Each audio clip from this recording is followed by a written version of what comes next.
ನೆರೆದಿರುವಂತಹ ಅತಿಥಿಗಳು ಡಾಕ್ಟರ್ ವರದಾ ಸಂಭಸ್, ಕ್ಷಮಾ ನರಗುಂದ್, ಅದೇ ರೀತಿ ಸಂವಾದಕರಾದ ಡಾಕ್ಟರ್ ಸುಷ್ಮಿತಾ ಶೆಟ್ಟಿ ಇವರೆಲ್ಲರೂ ಜೊತೆಗೂಡಿ ವುಮೆನ್, ಜೆಂಡರ್ ಆ್ಯಂಡ್ ಸೊಸೈಟಿ ಎಂಬ ಪುಸ್ತಕವನ್ನು ಬಿಡುಗಡೆ ಮಾಡಬೇಕಾಗಿ ಈ ಮೂಲಕ ಕೇಳಿಕೊಳ್ತಾ ಇದ್ದೇನೆ. ಇದೀಗ ವುಮೆನ್, ಜೆಂಡರ್ ಆ್ಯಂಡ್ ಸೊಸೈಟಿ ಈ ಪುಸ್ತಕ ಲೋಕಾರ್ಪಣೆಗೊಳ್ಳಲಿದೆ.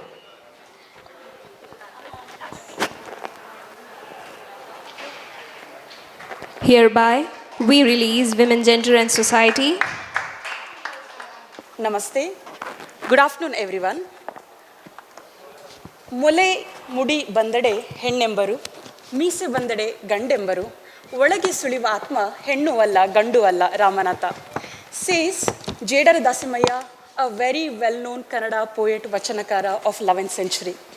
So we know that the idea of women in society is always debated since its creation, and women all over the world have suffered the brunt of patriarchal control. And we know since the childhood, why childhood? Since the birth itself, she is either rewarded or punished to make sure that she doesn't develop any qualities associated with the other half of the humanity. She is always called as the second sex, as Simone de Beauvoir addresses. Today, we are all gathered here to witness this panel on women, society, and India. In India, a topic which lies in the heart of the social fabric. We have two panelists with us, a very renowned panelist, Dr. Varada Sambhus, an accomplished scholar and one of the editors of Shetty, Women, Gender and Society in India. The book just got released. And we have Kshama, an accomplished lawyer with over 15 years of experience in legal practice, a graduate from Bangalore University. She has handled diverse range of cases with expertise and dedication. Dr. Varada Sambhus has her MA, MPhil and PhD in political science from Jawaharlal Nehru University. I welcome both of you to this session. Over the next hour, we'll engage in a very thought-provoking discussion on gender dynamics and the pathways to a more equitable future. Let's begin our panel. I request Dr. Sambhus to give an opening remark along with few insights from her book. Namaste everyone. At the outset, let me thank the organizers of Mangaluru Lit Festival. It's extreme honor for me to be here, to be part of this panel, and particularly advocating coming with the book that is recently launched. Just a day before, we had a big event in Delhi wherein Honorable Finance Minister of India, Nirmala Ji Sitharaman, had unveiled the book, and I'm glad the second launching is happening in this Lit Festival. About the book, I come from, as in the introduction it was said, I am trained political science student, and right now I am teaching at Jawaharlal Nehru University. And when we are in the university premise, or when we are talking about gender, when we teach our students and when we were taught, or whatever discourse on gender, women, we see through the media, the mass media, the social media, and the kind of political debates that we witness at our prime time on our news channels.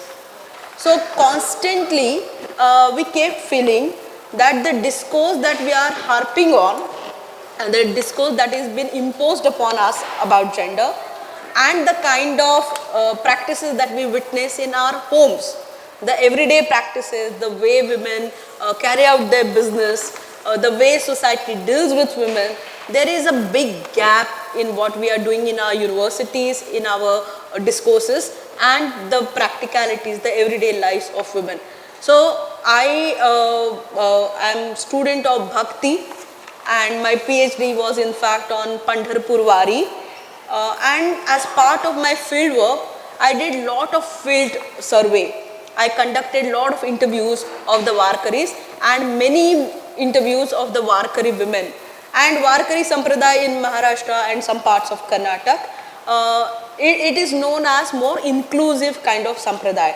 It does not discriminate on the basis of caste, gender, to great extent even religion, though it's a primarily Vaishnava Sampradaya. And when I started talking to women, of the Varkari Sampradaya, and when I kept walking in the Vari pilgrimage, I realized that the feminism that I learnt in the university was completely different than what was practiced by the Varkari women. I will just give you one story from my field work to set the tone. I talked to a woman and she was about 70 years of age. It was about 12th day. The total pilgrimage is usually between 18 to 21 days depending on the tithi. It was the 12th day of the pilgrimage and she was walking barefoot and her feet was swollen. 70 years old and she had worn kashta. Kashta is 9-yard sari tucked like dhoti, and she was walking like that. She had diabetes and because of diabetes she had swollen feet. So I started talking, and in Varkari Sampradaya, everyone is referred to as Mauli. Mauli is mother. So the santas of the Varkari Sampradaya, the pilgrims, the deity Panduranga or Vitthal, all are referred to as Mauli. That is also a gender dimension. That's the reason I'm highlighting it more. So I called her Mauli and I asked her, Mauli, you are so old, your feet are swollen, and I got to know that she has diabetes only when I started talking to her. And despite all this, and it was raining that day, so why are you taking such an effort to walk and go to Pandharpur? You are walking for last 12 days and 6 more days to go. Why are you paining your body so much? And what is the take that your members in the family have? How your husband reacts to that? She said, I don't need any permissions. She is a 70-year-old, a rural woman who is hardly educated, so nowhere fits into the modern idea of feminist, right? Not the big bindi feminism. She is ordinary Varkari woman from a rural folk doing her agricultural business every day. Closer, yeah. Is it better now? Yeah. So 70-year-old is rural woman and she is saying, I am not bound by anybody else's wishes. I decide for myself and it is my wish to go to Pandharpur, and the only person and the only figure that I am answerable to is the Panduranga. The only person who can guide me and who can dominate over my wishes is Panduranga and nobody else, and Panduranga has called me and therefore I am going, and Panduranga will take care of my diabetes, Panduranga will take care of my household, etc. So when we talk about agency, when we talk about choices, when we talk about discrimination, I think this was the story which kept forcing me to think in terms of the way we understand our gender relations in society and the way it has been taught in our universities. So that was the big gap, and this book and all of the work that I have been trying to do is to bridge that gap to the extent possible. Thank you. Thank you, ma'am. Can we hear from Dr. Lawyer Nargund?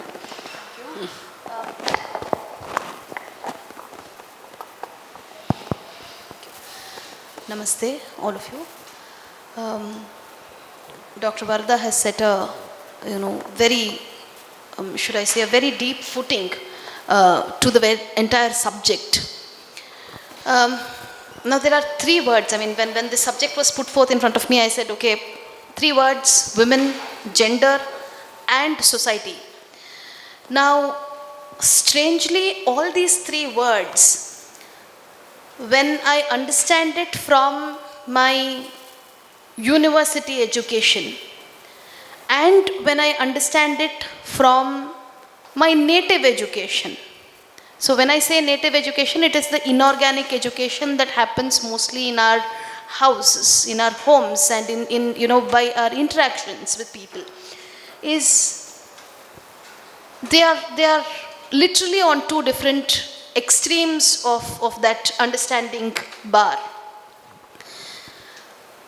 For me, a woman, as an advocate, if I have to speak to you, has been defined as, if I have to understand it on the legal terms, it is something who is not a man. Now comes the tricky part. Now, how do you define man? They say the one who is not a woman.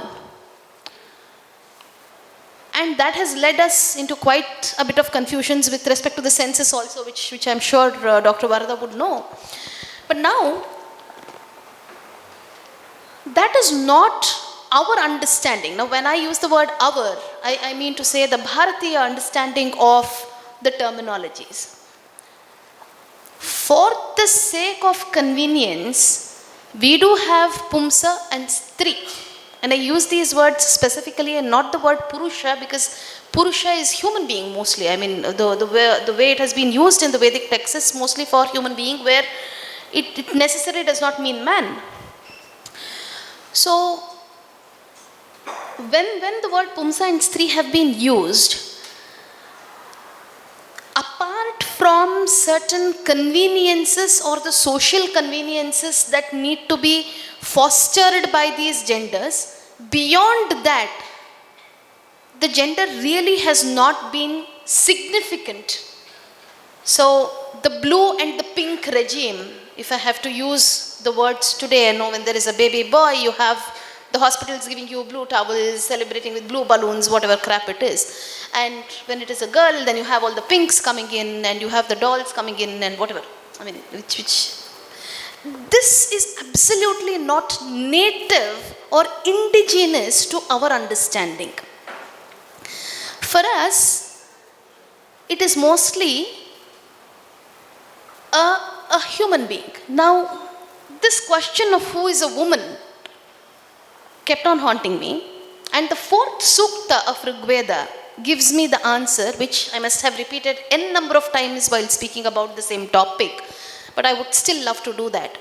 The Devi Sukta, which starts with the word Aham, that is me. So imagine, and all the Vedas, the Suktas that have come in as darshanas, somebody who has actually felt them, have seen them. It's not just about, it is about experiencing it and not just a simple knowledge. I mean, something that has churned out and become knowledge and not just information, if I have to use the right word. So she says who she is, and she says that I am the source of all the strengths, I am the mother of all of these people, and I am, all the Vishwavasus, all the Rudras, Ekadashi, she quotes all of them, the Dikpalakas she quotes, she says everything, and then she also uses the term called Aham Rashtri Sangamani Vasunam. The sukta goes on. This Aham Rashtri is the term that actually catches me every time. Rashtri, when we go ahead and define in the most simple terms, would mean queen. So she says, I'm the queen. But that's not just it. She could have used the word Radni, which would still be queen. But she chooses to use the word Rashtri when she says that. So, again, I go back to the idea of Rashtra, how the idea of Rashtra is about the cultural unity beyond the geographical boundaries itself. I do understand that the thought is quite overwhelming. I believe it's also the materials that is exhibiting it here. Well, so she just goes ahead and uses the word Rashtri at that time. And that is about the cultural identity beyond the word does have significance. It's beyond the geographical boundaries. Now, this lady who stands and says that I am the source of all of these things, to a logical mind, cannot exist in 50% of the society alone.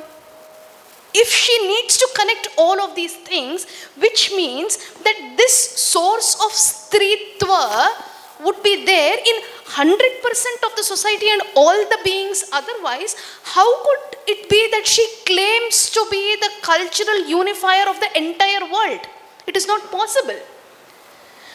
Which, for me, goes down to say that when we speak of Stritva, we are also speaking about that womanism, or ism is again a wrong word that I'm using here with consciously though, that womanhood that exists in the men.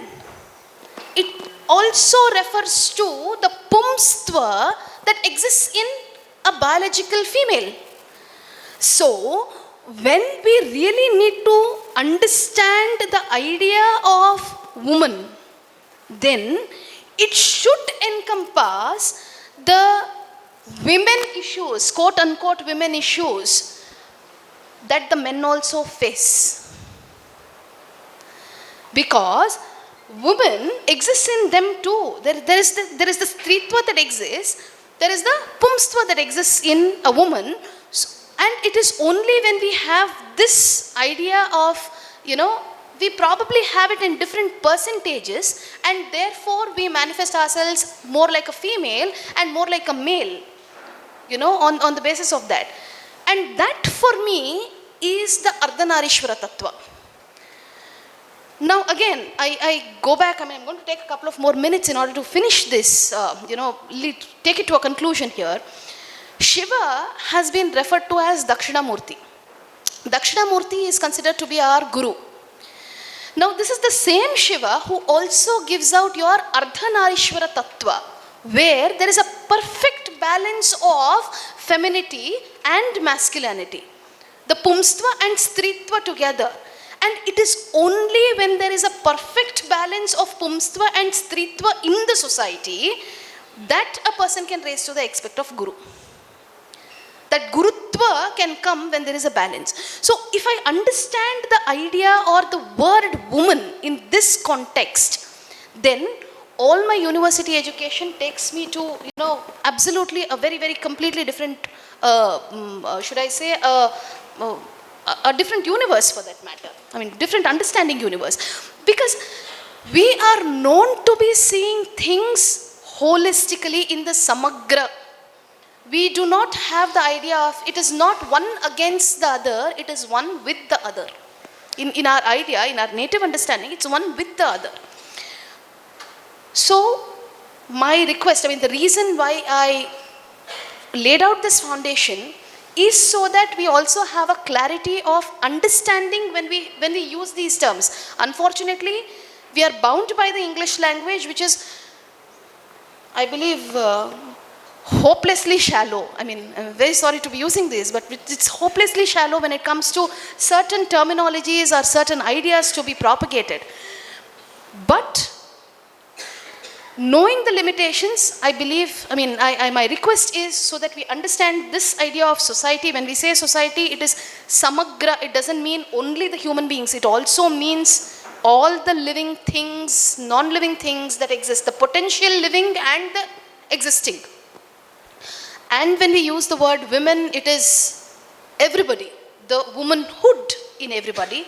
And gender, of course, is the lingakara, or something that is beyond which we need to go. That is the understanding of gender. With this, over to you, Dr. Sushmitha. Thank you, ma'am.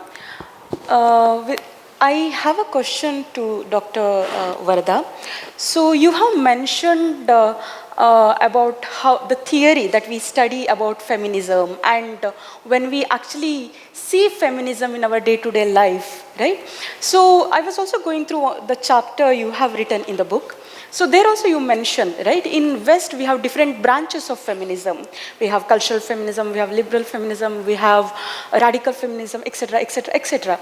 So with the modern time, even when it comes to India, we have developed different types of feminism related to India, considering it as so-called third world country. But we also have different Indic perspective when we talk about feminism. So how do you differentiate between the Western perspective of feminism and the Indian perspective of feminism? Or do you think we can take from both and kind of have a mix of it? So what is your idea about it? Thank you very much, Dr. Sushmitha, for this question. It gives me a lot of opportunity to explain also about the book. So the book that we did this festival launch at the moment. So this is the book it took us 3 long years to complete this book. It has 26 articles by eminent scholars. Srimati Nayana Sahasrabuddhe is the chief editor of this book, and with her 4 more co-editors. So total 5 editors, we have put this book together. The reason we are talking about, and the title of the book says Perspectives on Feminism. So the subtitle has perspectives on feminism, and the main title is Shakti. So the question that we were pondering upon, we have a dominant narrative, as I mentioned in the universities, in our discourses, the dominant narrative of feminism, which seems confining, and then we realize that the issues that Indian society has, different parts of the country, different strata of the society, and particularly questions, and my friend might disagree when I say this, women's questions, because they are primarily the questions of the society. How to address them from, if at all there is something called feminist perspective, how do we look at them? We realize whatever dominant narrative of feminism, whatever framework of feminism we have as on date is insufficient to provide solutions to the problems which are rooted in our society. Whether they are issues of caste, whether they are issues of class, whether they are issues of domestic violence, whether they are issues of, say, as you mentioned at the beginning, female feticide or dowry. So these are, and there is no way we are saying that these issues do not exist. The first and the foremost we need to realize, so if there is a hunky-dory story, we don't need the books, we don't need the panel discussions. The very fact we are having these discussions, yes, we need to recognize and acknowledge that there are certain issues which are important for our society to address. And if we want to evolve as a good society, as the welfare society, as the nation that can take the role of a Vishwaguru, we need to recognize these lacunas in our society and then start thinking in terms of transcending those issues. The problem that we are facing at this juncture, the solutions to the question that we are facing, we are trying to borrow the models of the West. And they are unfit, they rather complicate the problems more. I will give you just one simple example. All the feminist theories that you talked about, whether it is liberal feminism, the Marxist feminism, the radical feminism, the cultural feminism. So depending on the strand of feminism, say for example liberal feminism, at the core of liberal feminism, or rather not even feminism, at liberalism, the core is individual, right? The entire liberal theory hinges on the idea of individuality, and it is not just the individual who is important, but it is the atomistic individual. In a very tangentially different terms, we can say we are a Purna Vyakti, we are a Purna Purush, every individual is a Purna Purush, but the liberal understanding of atomistic individuals are sufficient in themselves, is so very narrow that they don't think in terms of relations with other individuals in the society. They do not, so there is no duty centrality at all. But when we in India think about individuals, we always think about them located in their social, economic, political, cultural, religious and the Sampradayic practices that are coming to us as our lineage.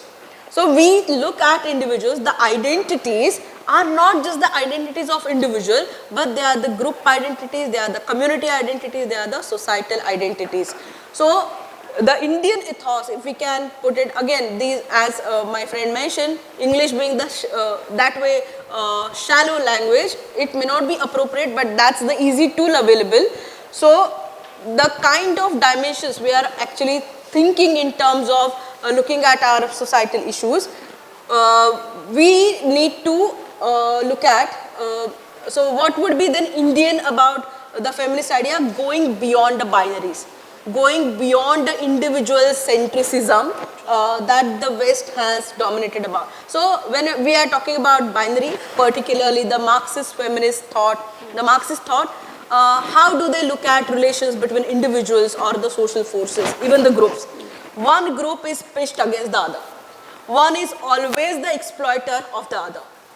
But in India, this kind of understanding is very unfamiliar to us, because we are the civilization which, so I am sure in all our households, our mornings and evening prayers end with Purnamada Purnamidam, right? Or Sahana Bhavatu Sahana Bhunaktu Sahaviryam Karvavahai Tejasvina Vadhitamustu. I am sure we have in our regional languages similar kind of shlokas. So I come from Maharashtra, and as I mentioned, Varkari Sampradaya. Somebody like Gyaneshwar, Santa Gyaneshwar, wrote in the 13th century something called Pasayadan, wherein asked for well-being of all to the Vishwatmak Dev. So the God is universal and the well-being of each species. And he does not even mention the human being. He says, Bhuta paraspare pado maitra jivanse. So not even the living beings, but each Bhuta, each Jiva, let that Jiva cherish whatever they wish to have in their lives. So that is the kind of civilizational ethos we are talking about. We are the civilization which has given the world the idea of Vasudhaiva Kutumbakam. So if the Vasudha, if the entire universe is the Kutumbakam, we do take care of each member of our family. So that is the fundamental difference. So when it comes to Western liberal feminism, it is the individual centrality, and then everybody is seen as enemy who is dominating me, and my rights are being hindered. And therefore, I need to fight battles against society, against state, against religion, against family, because then family then becomes the unit, which is the seat of patriarchy, wherein women are dominated upon by the patriarchal men. So these hierarchies are brought into our families when we think from a liberal feminist perspective. Whereas when we think from a Marxist lens, everything is in binary. There has to be the relation of power, one exploiting the other. And this does not suit, this is not the ethos that we are brought up in, that India has followed for the centuries. So the question is, how do we, unfortunately, our laws, our policies, and whatever new kind of solutions we are trying to provide, these are borrowed from this liberal and the Marxist perspectives, which are unfit. So we need to move beyond this binary understanding, and as my friend was suggesting, we need to recognize that the elements of femininity, the stritva, is not something that is only the prerogative of a female gender. So the femininity, the Shakti, the Tattva, so in this book also you can find this mention, we need to look at Shakti as Tattva and Shiva as Tattva. So Shiva Tattva as the masculine element is present amongst all beings, whether it's a man or a female in the body or even the transgender. And that's the reason when we talk about transgenders in India, it is always with venerance. The transgender community across India in different local communities, they are always venerated and never looked down upon. That's a very, very modern phenomena as far as India is concerned. In our religious rituals, in our marriage rituals, transgender have always held a special position across different communities in India. So when we talk about gender, the exhibition or the manifestation of Shiva Tattva and Shakti Tattva is among all individuals irrespective of gender, depending on the context, depending on the environment, depending on the upbringing and the immediate response to the particular situations. The feminine and the masculine exhibit, the feminine and the masculine manifest. And that's the reason we have a saying, Khoob ladi mardani wo to Jhansi wali Rani thi. So Jhansi wali Rani, who is in a female body obviously, but takes on to the valorous masculine quality when she is on the field. And this is not true only of Jhansi ki Rani. All our women, and we have a long list of women warriors, including from tribal communities, including from Northeast, including from Kashmir, including from South India. So we have a long list of female warriors who have actually gone to the field, and in fact Naraka Chaturdashi, which is celebrated here as Diwali. Who is it who killed Narkasura? For the longest time we were thinking it is the Krishna Bhagwan who killed Narkasura, but in fact it is Satyabhama, and Lord Krishna takes Satyabhama along, and she is the one who kills Narkasura, and that day is commemorated today as Narak Chaturdashi, that we celebrate as Diwali. So our women have shown this valor. At the same time, unfortunately what has happened, anything that is associated with female qualities, being emotional, being caring, being loving, unfortunately they are seen as the matters of weakness. So if खूब लड़ी मर्दानी वो तो झांसी वाली रानी थी, if that is taken as pride, क्या लड़की जैसे रो रहा है is looked down upon. So that female quality, because crying is associated as feminine quality, and if a man cries, that is seen as weakness or meekness, because females are seen as weak gender. Again, that is something that is non-Indian. That is something, so we never see a man, the genesis of being a man and a woman, it is not out of a rib of a man that a woman is born. That is not the idea that we have in India, in Indian civilizational ethos. We believe it is the same tattva from where man and woman, and not just man and woman, every being on the earth is born. The same tattva. So we are Purna Purusha in that sense, or we also say जो पिंडी वो ब्रह्मांडी, जो पिंड में है वो ब्रह्मांड में है, and whatever is in ब्रह्मांड that is in pind. So we are composition of elements of everything and all of us. So that is the fundamental equality where we begin. But when we are trying to adopt the dominant narratives of feminism, we move away from this civilizational ethos of looking at gender relations from say Shiva Tattva and Shakti as Tattva. So I would just end by repeating myself with all cost of repetition. Still let me say this and reiterate that all of us have the feminine and the masculine. And we have always worshipped this divine element of Shakti in our civilization. Yes. So that's the difference I think I would like to highlight. Definitely, you should give a read to the book Women, Gender and Society in India. It's available here also. She revisits all the ideas of equality, liberty, freedom of women, and definitely you all should give a read. A question to Lawyer Nargund. Ma'am, you have a experience of more than 15 years in law. So what do you think the major challenge women are facing currently? And along with that, so you talked about women empowerment along with empowerment of men. So women empowerment is also an empowerment of men. So can you briefly talk about that? Sure.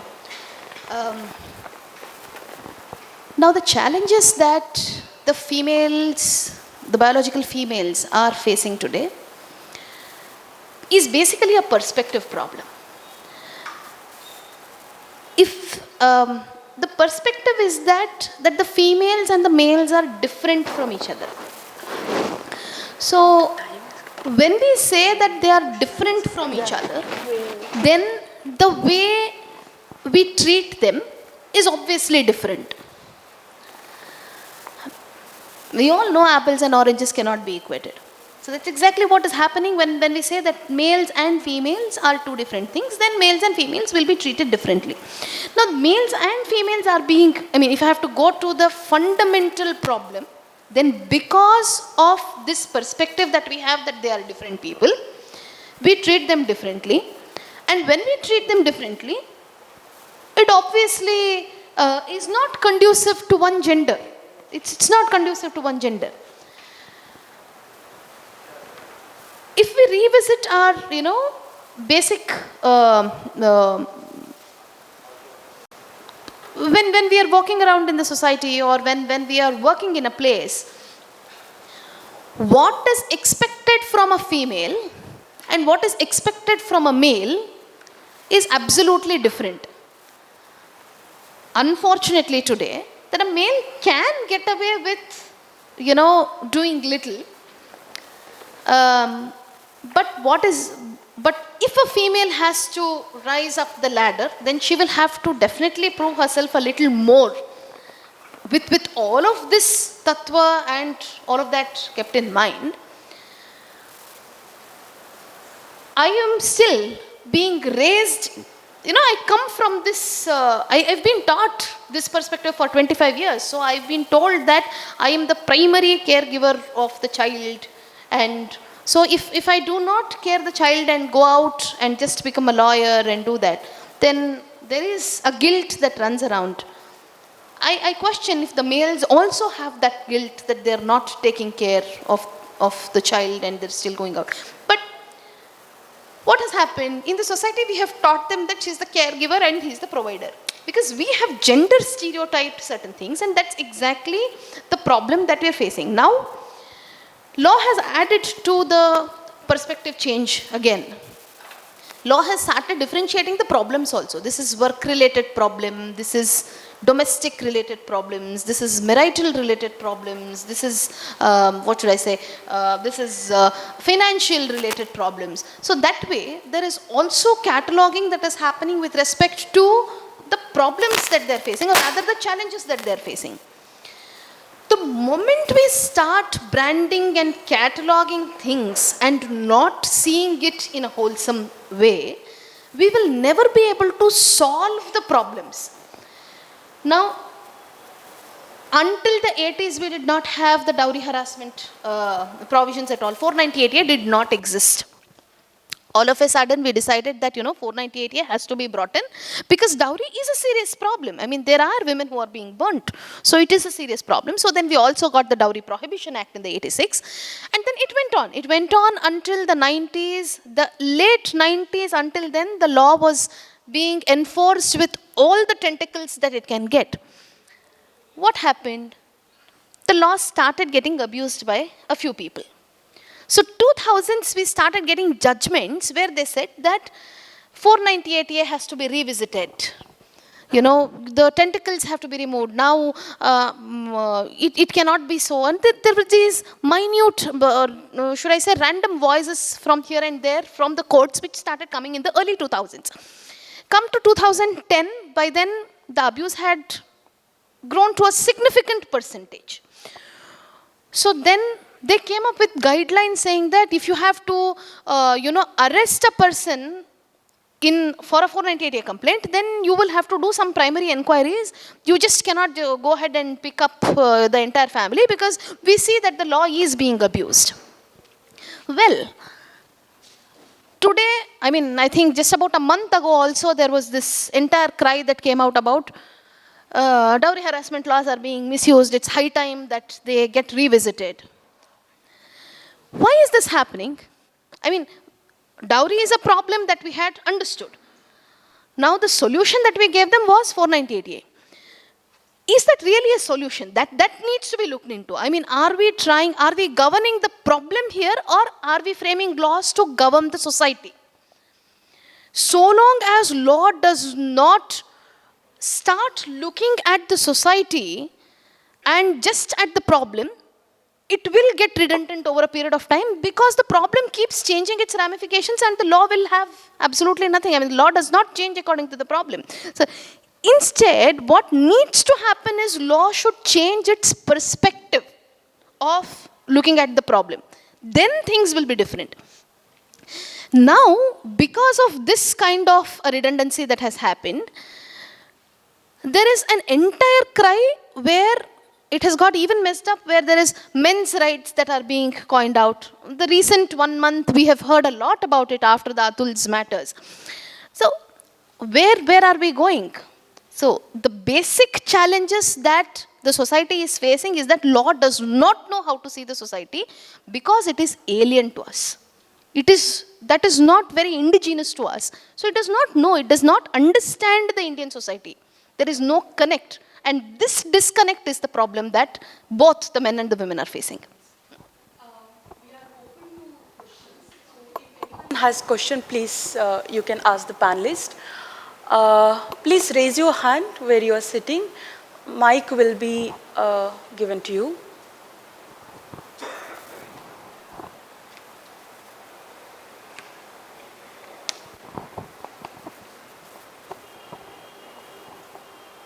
We've managed to confuse the crowd enough. Yes.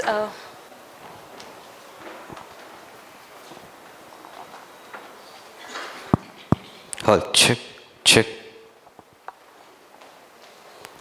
Since we are talking about gender, so today when we see worldwide, due to the rise in wokeism, so we call it, so today we see a large, I cannot tell large number, but there are people who identify themselves not according to gender that has been assigned. They are telling it is not something biological, it is mental. So, do we see them as they have transcended one limitations of the society today, or is it a good thing that they have the freedom to identify themselves whichever gender they want to, and they are able to express whatever they want to, or is the society moving toward destruction with this phase? So, Who will take this question? I take it maybe she'll give a academic perspective to it. But one thing that we need to understand is in sociology, the word sex and gender are not one and the same. What they are doing is, initially when we were young and when at least I was in college, there was an entire chapter or a lesson that would be given to us as to when are we referring to a person's sex and when are we referring to a person's gender. I don't see that happening any longer in the universities, because they suddenly started interchanging those terms, which is why this new trend of gender fluidity which has come in. And what are they doing in the process? They are actually saying that there is a sexual fluidity in the process, which is not. Your sex will still remain the same. Maybe mentally you are, even if you are, identifying yourself more with the men, biologically who you are is defined. There is no doubt about it. And science does not, or there is absolutely nothing scientific in gender fluidity. In sexual fluidity. One of the cases that happened in US was, he was a man, a male, and he was put into the prison because he had already molested a woman. Now he came out and said that he no longer feels like a male, and therefore he cannot continue to stay in the prisons meant for the male. And he applied to the court, and the court, being woke as it is, decided that this person, because he thinks he is a woman, it is the word to be used there. So put it in the female prison. Now he conveniently went there, raped another woman. Now the question is law going to take the responsibility of the woman? And his answer was, at that time I was finding myself a male. This is a case that actually happened in the US. So what we really need to understand is gender fluidity and sexual understanding are two very, very different terms. If you are being catalogued, you should be catalogued on the basis of the sex and not on the basis of your gender. I mean, this is my take on it. I'm sure Dr. Varada will have something to add about it. Yeah, so thank you very much. We all know how wokeism is taking on to our cultural ethos. Across the globe, it's not just the Indian scenario. About sexual transplantation, what you are referring to is actually not per se the sexual fluidity, but sexual transplantation, and which is more concerned with the psychology of a person. Now, if a person thinks, I am born with a female genitals and want to be a man, or otherwise, I am born with a male genitals and want to be a woman, this transformation is something that has been guided by your psychological setup. Somebody feels something and therefore wants to change. The question is, and by show of your hands you can tell me, what I feel today, do I feel the same way tomorrow? Absolutely not. So there lies the root of wokeism. Even rationally, there is a lot of talk and discussion about reason and rationality, right? The entire choice theory that feminism harps on is based on choices. The entire feminism, so somebody like some leading actress came up with a nude advertisement saying my body, my right.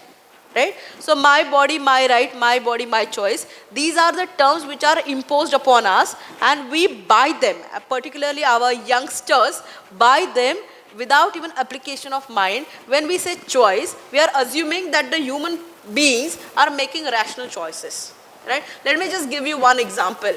All of us know that doing yoga is good for us, going for walk is good for us. So every time, and New Year had just begun, all of us have taken some resolution that we will go for walk, we will be very active physically to maintain our health. Every night we go to bed saying to ourselves, I'm going to get up early morning and I'm going to go for a walk or do some yoga, etc. How many of us really do that? So how many of our resolutions have really stuck with us on the 12th day of the new year? The reason is we took that decision to commit ourselves to good health regimen very rationally. It's a rational choice. The point is, do we really work on the basis of reason? Secondly, does the reason keep changing constantly? Unfortunately, we think reason is something that is static. And therefore, the choices would also be static. What if the man who has undergone a sex transplantation surgery in 2 years thinks that no, he in fact was a female and that was better? Because Buddha long back has said the problem lies in Trishna and sorrow is eternal. So whether you change your sex or gender or whatever you psychologically do, the pain and dukkha is eternal. That has been told to us, and it's not just Buddha but even Bhagavad Gita. So our idea of sthita pragya does not come from the kind of genitals that we have. So we transcend that. So let me give you more practical and policy kind of dimension to this aspect, which she mentioned in a different example. This was the case which happened in UK, and since I also teach law and governance, and there is a very serious jurisprudential question that has come up in the UK courts. What happened? There was a regular marriage between a man and a woman, and they had kids. Over some time, the man felt that he wants to be a female body and therefore applied and did sex transplantation, etc. By that time, when that man did the surgery, his wife was pregnant. Okay? And by the time he actually underwent surgery and got sex transplantation done, the man was already a woman. Okay? And now the newborn child has 2 mothers and not a father. We are laughing at this, but the genuine jurisprudential question is, what happens to the right of the child to have a father and a mother? So when we are talking about choice and the rights of particular individual to undergo a surgery, the question also arises about others who are involved in that hierarchy of rights, and then the question is, whose rights are we talking about? Something similar when we think about the family as a unit, okay, and when we think from a gender perspective, it is all very meek and dominated woman in the family. That's the picture we are given to, and we believe that, right? Whether it is the Domestic Violence Act, whether it is Dowry Act, whether it is Sati Prohibition, so whatever laws we have related to family that governs, including property laws. So it is like women are very weak, they don't have agency, and therefore they don't have voice, and therefore all laws are curated to protect her because she is weak. That's the picture of the family. The question is, when we have a family, when there are elderly people, suppose there are children, suppose there is a person with who is differently able, or who is blind, or who is deaf, etc. And in this setup, when we think from a feminist perspective of a family, we think only she is the weakest one and her rights need to be protected. The question is, what happens to the rights of the elderly? What happens to the rights of the children? What happens to the rights of the differently able people? Because this is the hierarchy of rights that we have created in our present setup without applying the duty centrality, that is dharma. Our civilization tells us to perform dharma, which is the one, and we don't need the scales in terms of caste or gender or language or religion or physical ability. in our common sense, we immediately understand who is the weakest in the given setting, and the dharma is to lend helping hand. That's dharma. And when we put this very concretized hierarchies, there lies a problem. Second question is about difference. Unfortunately, we consider difference as hierarchy. The day we start realizing difference is equality, and that has been the civilization we are in India. Difference need not mean hierarchy. Being man and woman can be different, but they can be equal, and this is gender complementarity. This is called complementary equality. So if we can arrive at this, I think a lot of our questions can be answered. So I'm sorry, I took quite a while to respond to this, but I Thank you, ma'am. Thank you. We can take one more question.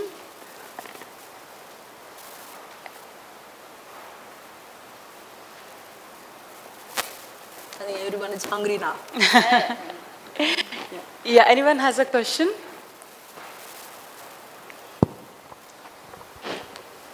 Okay, if nobody has a question, I have a question for both of you. So, when we talk about more equitable future, so what are the changes that we can think about, probably? So, if both of you can answer very briefly, it would be great, ma'am. Since I have taken a long time for the previous question, I'll briefly, in a sentence, say what can be the future path. We need to train our men better to achieve gender equality. I think I concur. I think the idea is to create an awareness that femininity is not just in, the manifested female, biological female. It is everywhere. So the moment we give this kind of an awareness, it should not be treated as because it is a woman's issue, you have only the women who are speaking about it. The society should discuss about everything, because all the problems that are emanating are the societal problems only, and the society has to change together. So I think it is mostly about the awareness that needs to be given about the concept of femininity and masculinity. That way, you will not, whatever you see outside, the biological male that is seen outside is more like a potential that exists within me inside. So it's just an expression, an outwardly manifestation of what is within. At that time, I will not be seeing the other. It is not something the other. It is just me, and then the way I will be dealing with it will change. That needs to happen, and law has to change, seriously change its perspectives. Yeah. If you permit, we'll conclude the session. Yes. Sure. So thank you everyone for joining this panel discussion on women, gender and society. I thank both the panelists, Dr. Varada Sambhus and lawyer Kshama Nargund. I thank the conveners and the organizers of Mangalore Literature Festival. So with this discussion, only thing we can hope is the future of India as well as the future of the world, the more equitable future. Let it not be just an ideal but a living reality. So thank you everyone. ಇದಿಲ್ಲಿಗೆ gender women and society ಎಂಬ ಸಂವಾದದ ಕೊನೆಯ ಹಂತಕ್ಕೆ ನಾವೀಗ ಬಂದಿದ್ದೇವೆ. ಮೊದಲನೇದಾಗಿ ಮಾತನಾಡಿರುವಂತಹ ಇಬ್ಬರು ಸಂಪನ್ಮೂಲ ವ್ಯಕ್ತಿಗಳು ಡಾಕ್ಟರ್ ವರದಾ ಸಂಭಸ್, ಅದೇ ರೀತಿ ಕ್ಷಮಾ ನರಗುಂದ್ ಹಾಗೂ ಸಂವಾದಕರಾಗಿರುವಂಥ ಡಾಕ್ಟರ್ ಸುಷ್ಮಿತಾ ಶೆಟ್ಟಿ ಅವರಿಗೆ ಹೃತ್ಪೂರ್ವಕವಾದ ಧನ್ಯವಾದಗಳನ್ನು ಸಮರ್ಪಿಸುತ್ತಾ, ಇದೀಗ ವೇದಿಕೆಯ ಮೇಲೆ ಓಷನ್ ಪರ್ಲ್ ಸಂಸ್ಥೆಯ ಕಂಟ್ರಿ ಹೆಡ್ ಆಗಿರುವಂತಹ ಗಿರೀಶ್, ಅದೇ ರೀತಿ ಡಾಕ್ಟರ್ ವಿದ್ಯಾ ಇವರಿಬ್ಬರು ಬಂದು ನಮ್ಮ ಅತಿಥಿಗಳಿಗೆ ನೆನಪಿನ ಕಾಣಿಕೆಯನ್ನು ನೀಡಬೇಕಾಗಿ ಕೇಳಿಕೊಳ್ತಾ ಇದ್ದೇನೆ. ಇದು ನಮ್ಮ ಪ್ರೀತಿಯ ಕಾಣಿಕೆ, ಗೌರವದ ಕಾಣಿಕೆ ಹಾಗೂ ನಿಮಗೊಂದು ನೆನಪಿನ ಕಾಣಿಕೆ.